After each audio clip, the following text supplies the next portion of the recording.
नरेला काफी सुंदर और संपन्न गांव है। नदी के उस पार बसे नरेला गांव में चारों तरफ हरियाली फैली हुई है। नदी की वजह से पानी की दिक्कत नहीं होती है, जिससे खेती भी बहुत अच्छी होती है, जिस वजह से गांव के लोगों का शहर जाना ना के बराबर ही होता है। हाँ, लेकिन कुछ अमीर घर के बच्चे नदी के उस पार दूर शहर में पढ़ने जरूर जाते थे। रजत उसमें से ही एक था। वो शहर सिर्फ पढ़ने के लिए ही नहीं गया, बल्कि हमेशा के लिए शहर में बने बड़े स्कूल के हॉस्टल में रहा और वहीं पढ़ा हुआ। साल में 1-2 बार आता भी तो साहबजादे को मोटर गाड़ी ही लेने जाती थी। वो बन ठन के बैठकर उसमें आता और वापस भी उसी में बैठकर चला जाता था। आखिर था भी तो जमींदार का बेटा, लेकिन मेरा सबसे अच्छा दोस्त था वो। मैं हूँ नीना। इस वक्त आप मेरा बचपन देख रहे हैं, क्योंकि मुझे देखने आपको, खैर मैं भी क्या बात बताने लगी। हाँ, रजत वो मेरा सबसे अच्छा दोस्त था। बचपन में हम दोनों साथ में खूब खेला करते थे। खेल चाहे कुछ भी हो, वो हमेशा मेरा ही जोड़ीदार बनता था। लेकिन जैसे जैसे वो शहर की आबो हवा में पलता गया, मुझे भी भूलता चला गया। और एक वक्त ऐसा आया कि उसकी मोटर गाड़ी शहर की तरफ से गांव में आई और मैं हाथ हिलाती रह गई, पर ना तो उसने गाड़ी रुकवाई और ना ही मुड़कर पीछे मेरी ओर देखा। उस दिन मैं बहुत रोई थी। जी कर रहा था कि उसके घर जाकर उससे पूछूं कि इतनी जल्दी भूल गए अपनी नीना को। पर मेरी इतनी हैसियत कहाँ कि जमींदार के घर के आंगन में मैं पांव भी रख सकूं। इसीलिए नदी के किनारे बैठकर ही रोती रही और सोचने लगी कि आखिर रजत इतना कैसे बदल गया। पर इसका फायदा कुछ नहीं था, क्योंकि वो पूरी तरह से बदल चुका था। काफी साल बीत गए, पर वो गांव नहीं आया। फिर मैंने किसी से सुना कि रजत की शहर में ही किसी सरकारी विभाग में नौकरी लग गई है। मतलब मेरा रजत बाबू बन गया। भले ही रजत मुझे भूल गया, पर उसकी इस कामयाबी पर शायद ही कोई मेरे जितना खुश हुआ होगा। लेकिन मेरी खुशियों पर किसी की ऐसी काली नजर लगी कि गांव में एक ही दिन में सब बदल गया। अगले अमावस की रात गांव के बड़े जमींदार गायब हो गए और सुबह उनकी लाश नदी में तैरती हुई मिली। और जो रजत कई सालों से गांव नहीं आया था, वो लाश के नदी से निकलने से पहले ही वापस लौट आया। अपने पिता की लाश देखकर रजत हिल जाता है। उसे समझ नहीं आ रहा था कि आखिर उसके पिता के साथ ये हुआ कैसे। वो गांव के एक बड़े जमींदार थे। किसी में इतनी हिम्मत नहीं थी कि उनके आगे आंख भी उठा सके। फिर आखिर उसके पिता की लाश नदी में कैसे? क्या सोच रहे हो रजत बेटा? काका, पिताजी के साथ ये कैसे हुआ? नदी का श्राप लगा है बड़े जमींदार को। अमावस की रात यहाँ से गुजर रहे थे। महीने के 30 दिन रात खेलकर यहाँ बड़ा हुआ हूँ, मुझे तो नहीं लगा कभी श्राप। अरे तब की बात और थी रजत बेटा, अब सब कुछ बदल गया है। यहाँ पिछले कुछ सालों से ये नदी गांव के लोगों के लिए काल बन चुकी है। ना जाने कितने ही लोगों की जान अमावस की रात में इस पुलिया ने ले ली है। ये सब बकवास है। मैं खुद पता लगाऊंगा कि आखिर मेरे पापा की मौत के पीछे कौन है। फिलहाल अंतिम संस्कार की तैयारी कीजिए। रजत अब काफी बदल चुका था। इस बार तो उसे देखकर भी उसके सामने नहीं आई। दूर से ही उसके बदले हुए रूप को देख रही थी। न जाने क्यों उसे देखकर मुझे डर लग रहा था। उसके अंदर मुझे बड़े जमींदार का रूप दिखाई दे रहा था। खैर, वो नदी के किनारे ही अपने पिता का अंतिम संस्कार करता है और फिर सभी के साथ अपने घर लौट जाता है। लेकिन रजत की हालत ये हो जाती है कि वो रातों को भी सो नहीं पाता है, क्योंकि दिन रात वो एक ही चीज सोच रहा था कि आखिर उसके पिता की मौत हुई कैसे और लोग उस नदी को शापित क्यों कह रहे हैं। उसी रात रजत अपनी बाइक निकालता है और आधी रात में ही नदी के पुल पर पहुंच जाता है। रजत पहली बार इस पुल पर नहीं आता है। वो पहले भी कई बार इस पुल पर आ चुका था, लेकिन इस बार नदी से लेकर पुल तक का पूरा माहौल बदला हुआ था। नदी के ऊपर धुंध ऐसे तैर रही थी जैसे गर्म पानी से भाप निकल रही हो। रजत अपनी जेब से सिगरेट और लाइटर निकालता है और उसे सुलगाकर कश लेने लगता है। मैं भी उस वक्त पुल के दूसरी ओर ही थी। मन कर रहा था कि अभी भाग कर जाऊं और रजत को गले लगाकर कहूं कि रजत, मैं हूं तुम्हारी नीना। लेकिन इससे पहले कि मैं रजत के पास जाती, मोटर गाड़ी की तेज आवाज आती है और पुल के पास आकर रुक जाती है। उसमें से रजत के काका निकलते हैं और कहते हैं, रजत, रात को यहाँ क्यों आए हो? वापस चलो घर। देखने आया हूं काका कि आखिर वो कौन सा श्राप है जिसने मेरे पिता को निगल लिया। मैंने कहा ना, वापस चलो और गाड़ी में बैठो अभी। काका की आवाज इस बार बहुत तेज थी और भले ही रजत बड़े जमींदार का बेटा था, लेकिन काका भी उसके लिए पिता की तरह ही थे। इसीलिए वो सिगरेट नदी में फेंक देता है और वापस गाड़ी में बैठकर घर चला जाता है। अगली सुबह वो गांव के अपने दोस्तों से मिलता है, जिनको उसने बचपन में ही शहर जाने के कारण छोड़ दिया था। लेकिन अब रजत खुद चलकर उनके पास जाता है तो सभी उससे बातें करने लगते हैं। एक दोस्त की हैसियत से वो उससे नाराजगी तो दिखा सकते थे, लेकिन उनकी हैसियत इस बात की इजाजत नहीं देती और वो वापस से ही उस पल में रजत से ऐसे घुल मिल जाते हैं जैसे कभी अलग हुए ही ना हो। हालांकि रजत बुरा नहीं था, लेकिन इस बार जब वो अपने दोस्तों से बात करना शुरू करता है तो उनके लिए नहीं, बल्कि अपने पिता की मौत का पता लगाने के लिए। फिर रजत को पता लगता है कि अकेले उसके पिता की ही जान नहीं गई है उस श्रापित पुल की वजह से, बल्कि पिछले 5 अमावस में हर रात कोई ना कोई उस पुल के नीचे मरा हुआ मिला और रजत के पिता उसमें आखिरी थे। इतनी जानकारी मिलने के बाद रजत हर उस आदमी के परिवार वाले से जाकर मिलता है जिसकी जान पुल के नीचे गई थी। उधर ही रास्ते में मेरा भी घर था। मेरे घर को देखकर रजत अचानक ही अपनी बाइक रोक लेता है और मेरे घर को देखकर अपनी आंखें बंद कर लेता है। लेकिन क्यों? क्या वो मेरे गरीब घर को देखना नहीं चाहता था, या फिर बचपन के उन लम्हों को याद कर रहा है जब घर के बाहर आकर मुझे आवाज लगाता था? जो भी हो, उसे अपने घर के बाहर देख मुझे बहुत बेचैनी हो रही थी और ये बेचैनी तब और बढ़ गई जब वो मेरे घर के दरवाजे की तरफ बढ़कर दस्तक देने ही वाला था। लेकिन न जाने फिर उसे क्या हुआ। वो दस्तक देने से पहले ही वापस लौट गया। मेरी बढ़ती हुई बेचैनी अचानक से उदासी में बदल गई कि आखिर वो मुझसे मिले बिना ही क्यों लौट गया। इधर रजत मौत की गुत्थी सुलझा रहा था और उधर रजत के काका किसी भी तरह अघोरी नंदा से मिलना चाह रहे थे ताकि वो किसी भी तरह नदी के श्राप को खत्म करवा सके, ताकि गांव सुरक्षित हो जाए।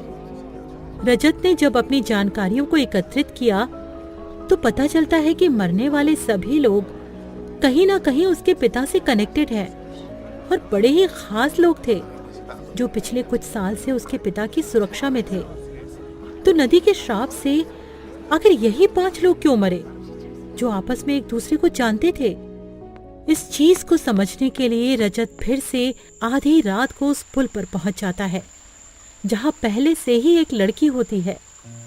उसका चेहरा तो नहीं दिख रहा था, लेकिन उसे देखकर रजत अपनी सिगरेट अंदर रख लेता है और फिर लड़की की तरफ बढ़ता है और कहता है, सुनो, इतनी रात को तुम यहाँ क्या कर रही हो? तुम्हें पता नहीं ये नदी का पुल श्रापित है? अगर ये बात सच है तो तुम यहाँ क्या कर रहे हो? नीना, तुम?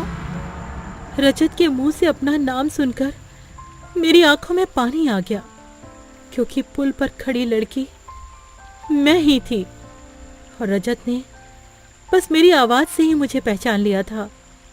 और फिर मैं जैसे ही उसकी तरफ मुड़ी, उसके चेहरे पर ऐसी मुस्कान दिखी जैसे उसने बहुत कुछ बड़ा हासिल कर लिया हो।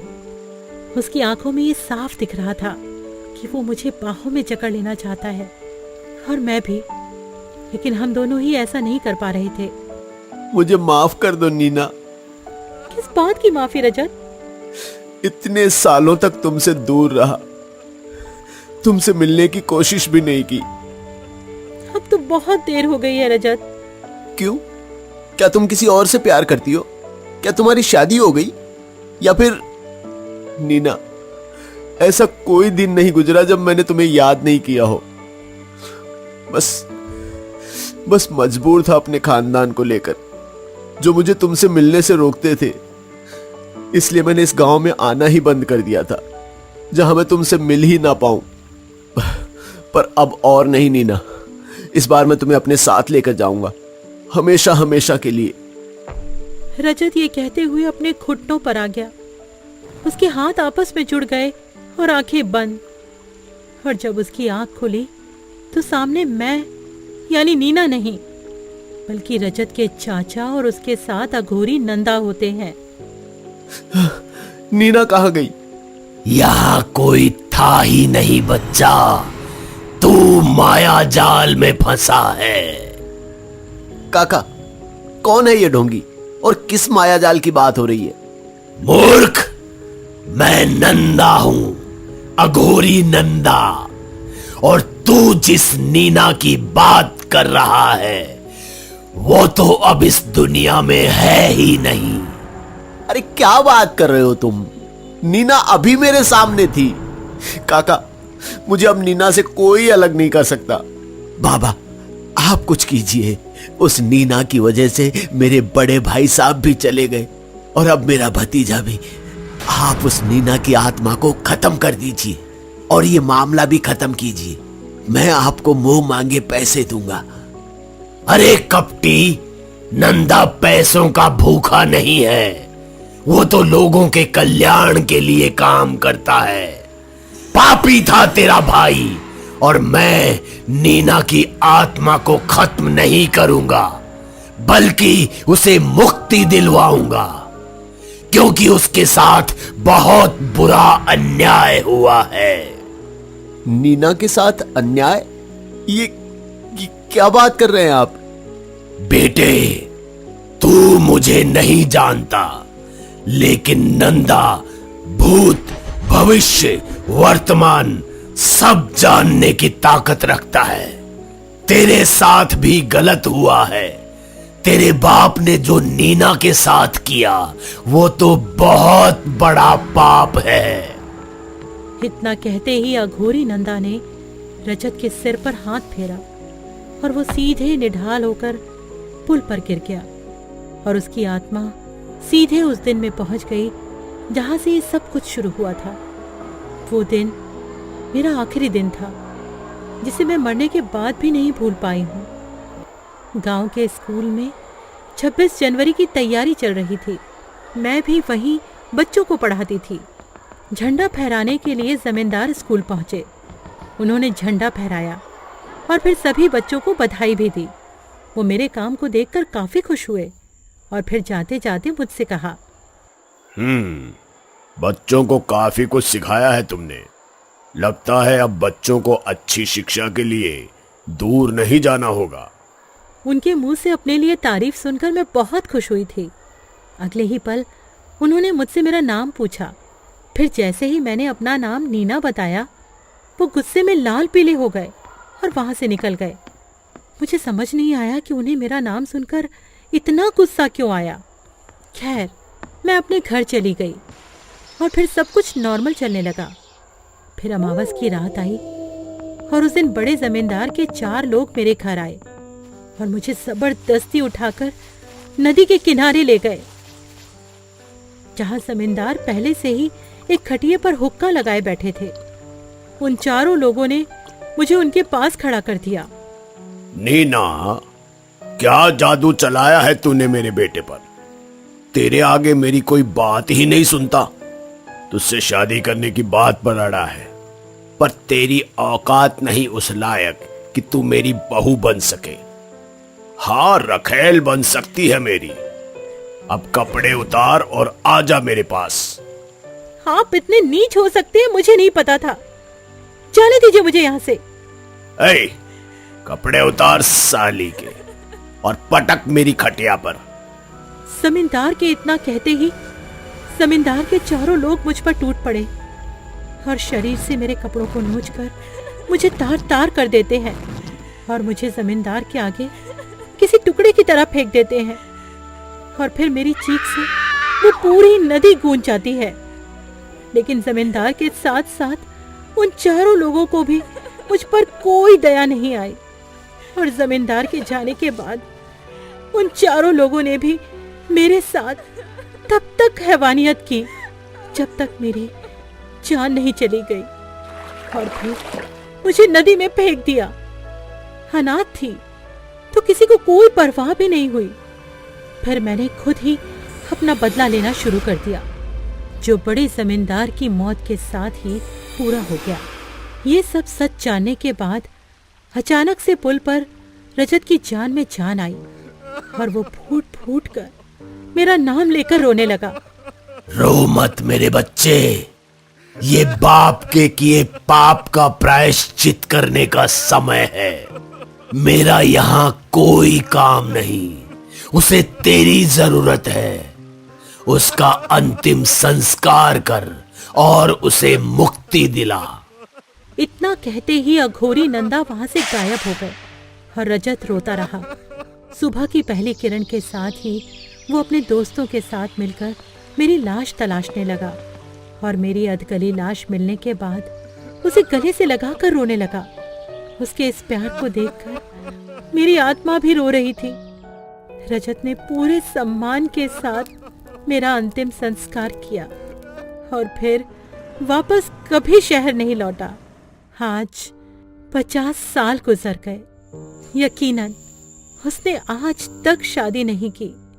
मेरे नाम पर स्कूल खोलकर गांव के बच्चों को मुफ्त में पढ़ाई करवाता है और हर रात नदी किनारे बैठकर मेरा इंतजार करता रहता है कि कभी तो अलाव की रोशनी में मैं उसके कंधे पर सिर रखकर बैठूंगी। मैं हर वक्त उसके साथ होती हूँ, बस वो ही मुझे नहीं देख पाता है।